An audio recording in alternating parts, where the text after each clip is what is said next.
La semaine s'achève pour le BTP. Mais l'annonce du candidat Macron d'une retraite à 65 ans vibre comme un coup de marteau pour certains ouvriers. Parmi eux, Frédéric Flocourt, il a 36 ans. Depuis l'âge de 16 ans, il travaille, mais il a 36 ans aujourd'hui. Il commence quand même déjà à ressentir les effets des poids, des charges que nous soulève. Il est vraiment très compliqué de demander à nous de tenir jusqu'à 65 ans. Sincèrement, là, il pousse un peu trop loin le bouchon. La retraite à 65 ans, difficile de l'imaginer pour tous. C'est aussi le propos de la CAPEB. La Confédération des artisans et des petites entreprises du bâtiment souhaite une réforme équitable et juste, sans augmentation de charges pour les entreprises et les artisans.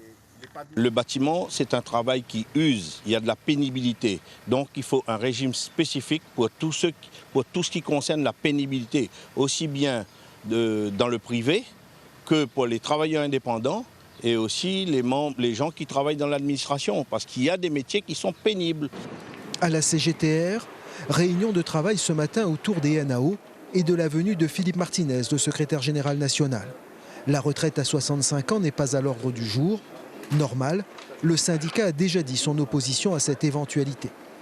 Il faut une retraite à 60 ans pour que ceux qui étaient au travail puissent profiter de leur retraite à 60 ans et que les jeunes puissent se retrouver en emploi. Profiter de sa retraite ne va pas de soi après une vie d'activité, car l'espérance de vie varie selon l'origine sociale du retraité. À La Réunion, une spécificité, c'est que les personnes âgées souffrent beaucoup plus de maladies chroniques comme le diabète. À peu près les 3/4 des personnes de 65 ans et plus souffrent de telles maladies. C'est beaucoup plus qu'en métropole. Et ça pose la question de l'espérance de vie finalement en bonne santé pour ces personnes qui prendraient leur retraite à 65 ans.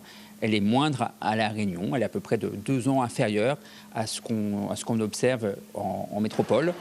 Sans oublier que la population des seniors sans emploi est faible à La Réunion, 28% entre 60 et 64 ans. Reculer l'âge de la fin de la vie active peut donc amplifier les inégalités sans résoudre et la question du financement des retraites et celle de l'emploi.